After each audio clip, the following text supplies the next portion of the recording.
On this edition of Around BCC, BCC is ahead of the learning curve through its STEM Starter Academy.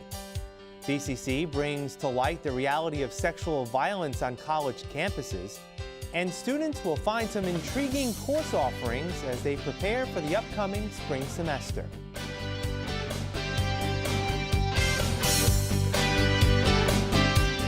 Welcome to Around BCC. I'm Keith Tebow.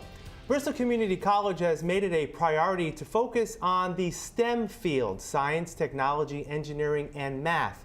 And it's coming up on its second year now of its STEM Starter Academy, trying to induce students to take courses in those fields to hopefully get employed in technology fields here on the South Coast. We're going to talk about the STEM Academy. To start our program today, I'm joined by Anthony Ucci. He is the Associate Vice President for Academic Affairs, and Megan Abella Bowen, who is the Associate Dean for STEM Initiatives. Thank you for joining me today. I appreciate it. Thank you, Keith. Thanks for having us. Anthony, talk about, in general, how the STEM fields have sort of been prioritized in some ways here at BCC, and how important it is to start promoting those STEM fields in general. Well, this is a issue here in the South Coast, but it's an issue across the country.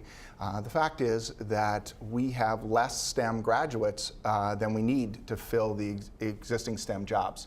And predictions say that STEM jobs in the future are going to grow at a much faster rate than non-STEM jobs. Right. So we hear regularly from employers that they're not able to grow, they're not able to expand because of the fact that they don't have trained employees in the various STEM fields. Mm-hmm. So as a community college, supporting our region, but also supporting our students, we know our students are looking for good career jobs, high-paying, security, opportunities associated with it.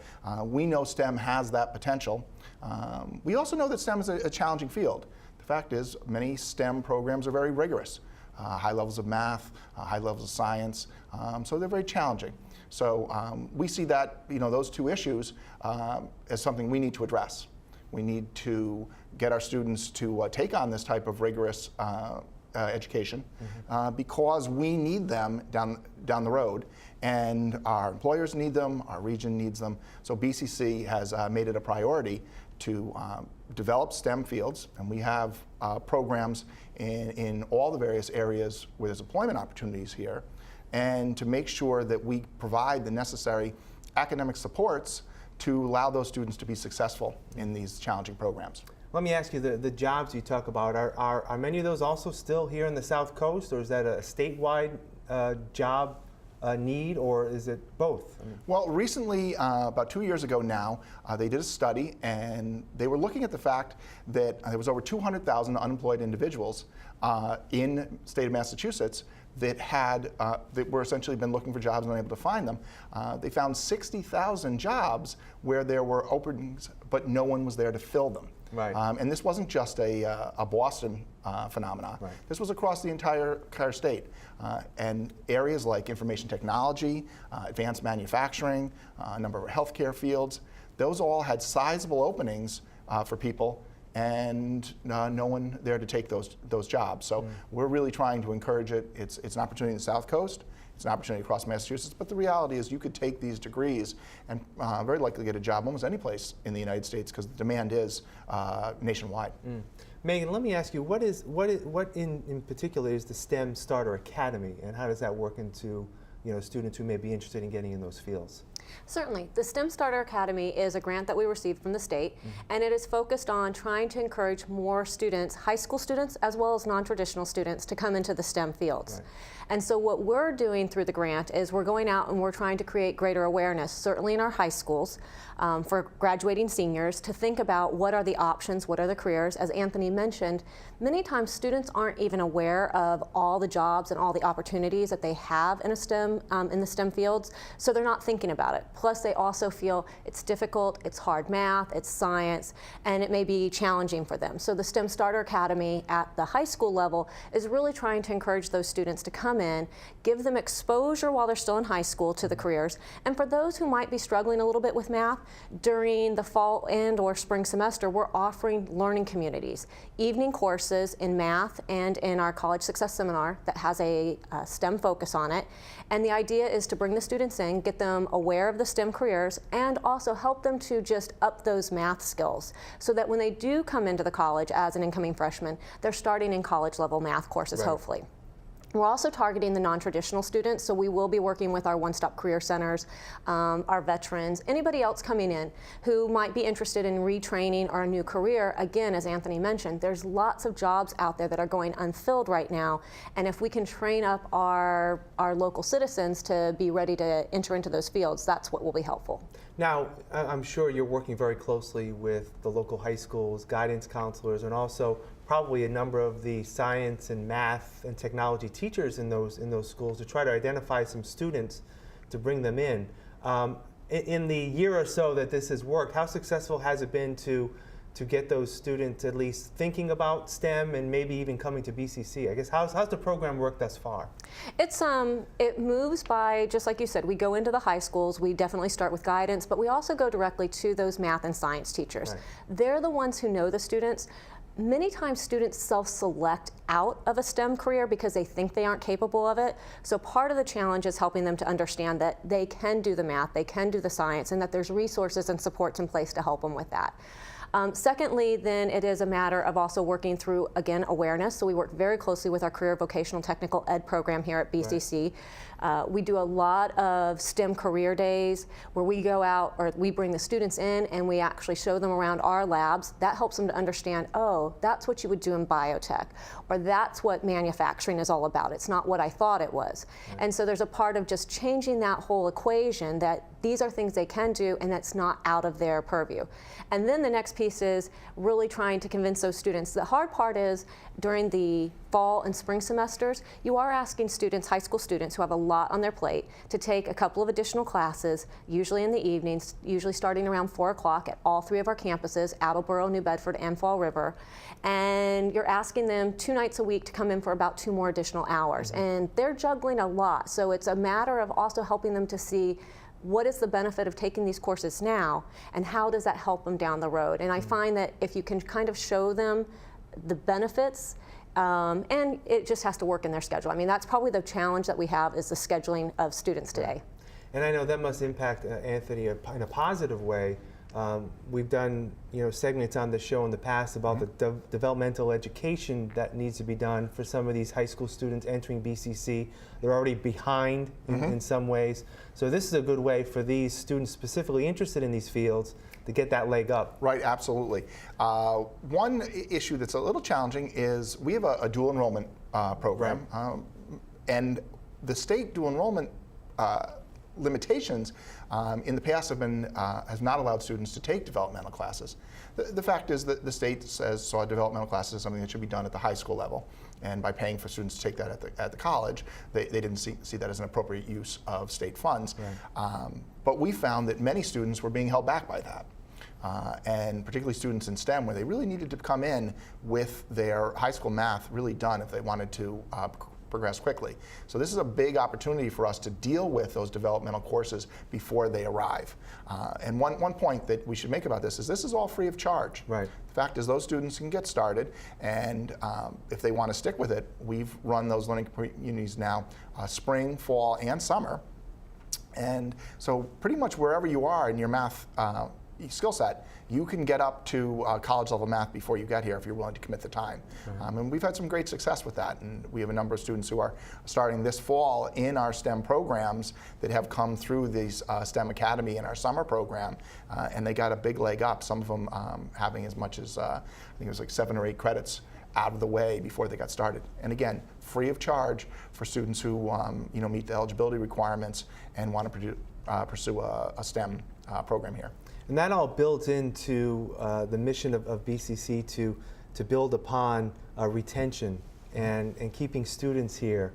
And if they've already got that help free of charge in high school to get these math skills, it will, we would hope, translate into them coming here, staying here, getting their degree, or transferring to a four-year career Correct. institution. That's a good way to start. Absolutely. You know, the closer we can get to being ready to go on day one, the more successful we know they'll be. We also want to make sure that they're aware of the type of academic supports that are available out here. The fact is we have excellent tutoring, writing center, we have things like supplemental instructors in classrooms. Those are all things that students really should be aware of and know about. And by going through this academy, they're well connected. We're also trying to develop a bit of what's called a cohort, you know, where the students know each other and they Right. have a social support network. We've talked about, you know, STEM in general, but maybe in particular, maybe Megan, you can talk about some of the opportunities in terms of specific programs in STEM that students may not even realize may be affiliated with STEM. We talk a little about robotics as one thing. So what are some of the specific interests that some students may face coming into programs here?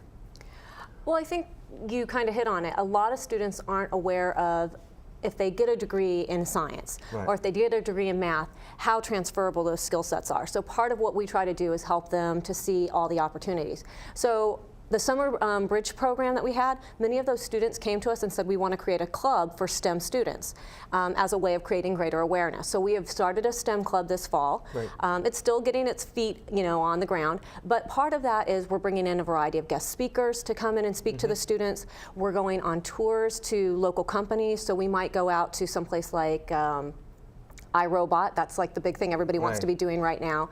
But also locally going over to Lockheed Martin, down to Woods Hole Oceanographic Institute, where they can see what they can do with a science degree or they can do with a math degree. You hit on the VEX, or you hit on the robotics. One of the things that the club is looking at, and also that BCC has taken as a partner in the community, is something called VEX Robotics. And VEX Robotics is a competition that happens at middle and high school level and even at the college level.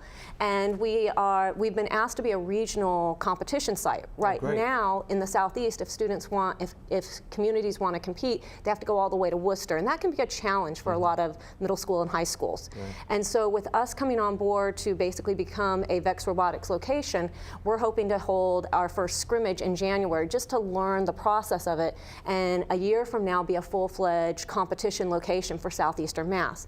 And our STEM students in the club have actually adopted that as their service project, and they're going to be the support pieces and the resources. And that allows them to go out and mentor schools, but it also allows them to be involved with the competition, and it just allows them to meet a lot more folks in industry and in the region, and again, creates that greater awareness around the jobs and opportunities. So those watching now, Anthony, let me just ask you as we wrap up, some students who may be interested in the STEM fields, actually during the winter break is actually a good time for them to come in and begin that process. How do they get in touch with the college, and how do they find out more? Well, our main contact is Megan. Okay. But the fact is, if they give the college a call and talk to our admissions department, they'll get them started. We have people work with them if they're in dual enrollment. We have our dual enrollment folks that can deal with them directly, and all that information you get directly from the website Right. or from the main number of the college, and they'll work with them. I also recommend always with high school students that they talk to their guidance counselor Right. and make sure they're part of the loop, because there's some great opportunities they may miss out on. It's a great chance to get started. They can get started in a number of our degrees. The fact is our engineering degrees, our computer information systems degrees, for that matter, we have a new biotechnology program that's coming online. So there's some great opportunities, and they can get started in January taking classes. High school students can take classes, again, free of charge through our dual enrollment, including the STEM Starter Academy and other courses. At any time, admissions is a great way to start, but Megan, of course, is our STEM point person. Right. So. Well, exciting opportunities for students. I want to thank both of you for joining us today, and happy holidays. Absolutely, thank you. Thank you. We'll have more of Around BCC right after this. A is going to be 1, 3, 4. Which way do you go? There you go. Okay, so that really is a negative A1B3. Well, most people know me as the math girl. 2, 7, negative 5. And your orthogonal vector comes out the other. I really do love math, 100%. What do you get when you do a cross product? I'm a little bit dorky that way, it happens. You get the zero vector. I'm Beth Donovan, and I am an assistant professor of mathematics here at BCC. I have loved math since I was really little. My mom always said, and I don't really remember this, but she told me that when I was really young, I would run around the house and say I was going to get a PhD and be an astronaut. So I have been in love with math since as far as I can remember. I'm not going to sit back and say, oh, math is boring and math is hard and oh, you can't get through this. Math can be difficult. Not all math comes to people naturally, but it doesn't mean you're bad at it. It just means it's different. Moving numbers around on the board is not math. You know, solving for X is not math. If you can apply what you're doing in your life, then it makes more of an impact on you. It makes a difference for you. And that's what I really try to do and bring into the classroom is, hey, look at the cool stuff we can do with math. I don't want to just stand there with my back to the class and write on the board and sound like Charlie Brown's teacher. The more interest I can get out of my students, the more they understand what's going on, the more they really want to do it. Having this high level of math, what you're really doing is you're actually opening the students' minds to see where things come from and how they interact and how they really work. We make the students realize that it's not math is over here and science is over here and English is over here. Everything's a big cohesive unit. You don't go to a job and spend an hour doing math and then you turn around and you're like, oh, my 1 hour's up. Let me go do my English. It doesn't work that way. The world is cohesive. So one of the things with the higher level courses is you start to get that ability to draw the material together and the students can start to understand and see what they're learning and where it's going to take them and how that gets applied in the world.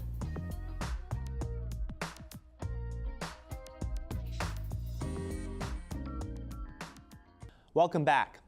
National attention has been brought upon the growing incidence of sexual violence on college campuses, and BCC is doing its part to bring awareness to the issue and reduce the risks of being attacked. Vice President of Preparedness, Compliance, and Students Steve Ozug says BCC is being proactive in requiring that students take part in an innovative sexual violence awareness training called Haven, which has already been completed by over 1,000 students. One of the beauties of it is that it is interactive. It gives feedback to the students that they will get in an aggregate form later on about what are the college students' thoughts, ideas on this whole subject. But it's also very convenient in that because it's online, students can do it at their own pace. They can do it at home. If they want to do it 3 o'clock in the morning sitting in their pajamas, they can do it that way. If they want to do 20 minutes one day and come back to it the next day, they can do that. So we've made it as convenient as we possibly can to get students to complete it.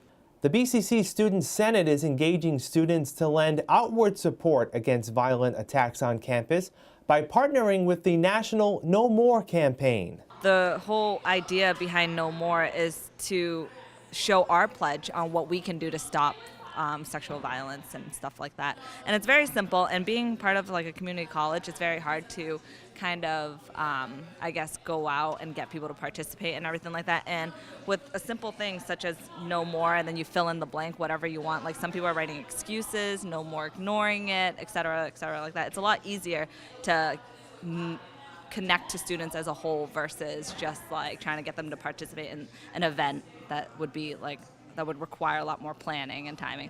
BCC organizes self-defense training for members of the college community, led by Campus Police Chief Wayne Wood. He says everyone should always be aware of their surroundings and that all BCC campuses are secure. At BCC, we haven't had an increase in assaults or anything like that. Hopefully it's because of the cameras we have around campus, my guys patrolling the campus. But right now, the campus is safe. But it's never too safe. You always want to be vigilant. You always want to be aware of your surroundings, and you always want to do the best you can for your own. It's everybody's individual. They have to take care of themselves first, and then hopefully we can, assist them in any way we can. Wood says campus police officers are always available to anyone who feels their safety is threatened. For more information, contact Campus Police at 774-357-2218. 2 months ago, we spotlighted efforts by the BCC Foundation to increase donations. Well, that appeal has paid off. During the month of October, the Bristol Community College Foundation challenged employees to do their part in donating funds for scholarships and other forms of support to students. At the end of the campaign, the number of employees contributing to the foundation increased 142% over last year.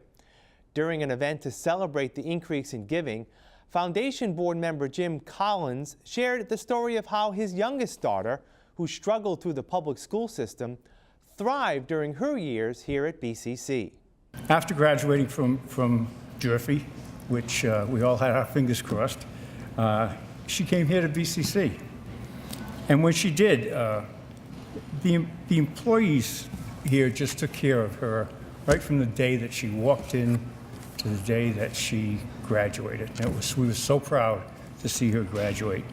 She has a wonderful job now, and it really has to do with you people from BCC. Mr. Collins, who owns Collins Construction here on the South Coast, followed up his words with action by donating $25,000 to the BCC Foundation. This month, we get back to profiling a successful BCC graduate in the latest installment of Alumni in the Community. Hi, I'm Patricia Jeffrey-Zukowski, graduate of the Dental Hygiene program at BCC, class of 1973. I grew up in New Bedford, Mass, and I am the eldest of my siblings, and my godfather is a dentist, and I had a love for dentistry and dental hygiene as a small child, and always knew I wished to be a dental hygienist. I attended Bishop Stang High School, where I had a superb academic foundation, had the good fortune of being accepted to Bristol Community College when I was a senior in high school, and chose Bristol Community College over the other schools that I was also accepted at. We began on Durfee Street in downtown Fall River, and it was quite exciting waiting for this campus to open. Dental hygiene was the very first building. I believe we're building C, and this was the first building that was completed on the campus back 40 years ago when we began on Ellsbury Street. I worked for 24 years as a dental hygienist, and that was all in private practice. And during working in private practice, I worked another 30 years total in public health. Everything that this college does for every student is an opportunity in giving, and it's so important to pay it forward. And that's why I am right now the chair of the BCC Alumni Association and an active member of the BCC Foundation. Every student should at least investigate the opportunity to attend Bristol Community College. Bristol Community College gives back to the community every day. You run into your nurses who are BCC graduates of our School of Nursing. You run into your dental hygienists who are graduates of our dental hygiene program. Our fire science, our criminal justice, those are your firemen, those are your police officers. It is so important to give to Bristol Community College Foundation because we are the community that allows BCC to give back. Finals take place later this month, and students are looking ahead to the classes they'll take in the spring. In our student-to-student segment, Denise Pumaguaye takes a look at some of the more unique offerings awaiting students next semester. Welcome to Student to Student. Every semester, BCC helps its students by showcasing all the free resources, new classes, clubs, and extra perks that are available to them for free. At this fair, we have course offerings and special topics from various departments like English and health. We have tables that represent clubs like criminal justice, not to mention a wealth of others. The Catch Institute, Student Senate, Writing Center, and many other services were present at the fair. Next are some of the new classes to be offered in the upcoming semesters here at BCC. The Student Newspaper Field Practicum. It's called COM 212. It's a 3-credit course that basically is like an on-campus internship. So it's going to be team taught by myself. I teach the news writing and reporting class, and Tracy Furtado, who is the advisor of the Observer, the school newspaper.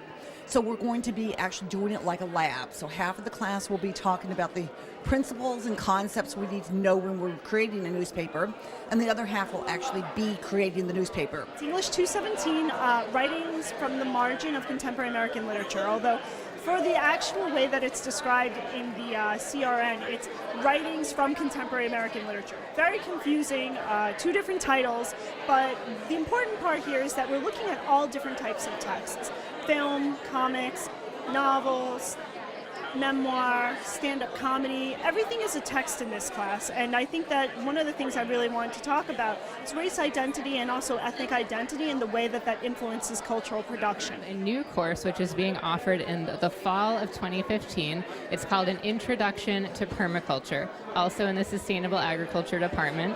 The course is Introduction to Permaculture, and permaculture is the conscious design of landscapes to meet people's needs and improve the health of the ecosystem. Next fall, we'll be teaching an English 260 course based on these 2 gentlemen here, J.R.R. Tolkien, The Hobbit, Lord of the Rings, and C.S. Lewis, Chronicles of Narnia, Screwtape Letters. Both authors were World War I veterans and good friends and have a variety of works that I find a number of students are interested in. For more information, visit the BCC's website. This is Denise Pomaguaye for Student to Student. The BCC Communication Program and Fall River Community Media recently invited a noted investigative journalist to speak to students. Jim Hummel has had a long career as a reporter in print and television. He now runs his own online news operation, producing long-form investigative reports. He says the key to successful journalism today is producing content and sharing it across multiple platforms. I think everybody's going toward that. I mean, you go to Channel 10's website, they clearly are interactive. They have the Facebook, Twitter, they post their video online now. The Providence Journal has photographers going out. You know, when I was there, still photographers, that was it. Now they all have video cameras because the public's expectation has gotten a lot higher. I mean, it's like I always say to people, why do people watch the Super Bowl? It's not for the game, it's for the commercials, right? And over the years, there's been a much higher expectation for good video and to be entertained. For students looking to enter the field, Hummel says the key is to become a jack-of-all-trades journalist. You have to be versatile. And you might have in mind, I want to go into this. If you really want to be in this field, there are challenges. Sometimes it's low pay initially, tough hours, but if you really like what you're doing, you got to make yourself indispensable to the media outlet. And so I always loved at Channel 6, I was a fill-in anchor, but I always loved going out chasing the news.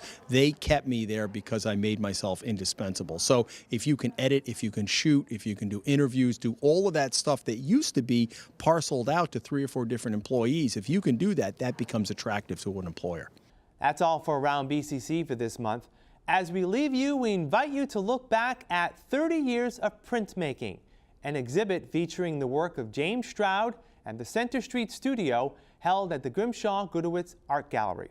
I'm Keith Tebow. Happy holidays, and here's to a great 2015.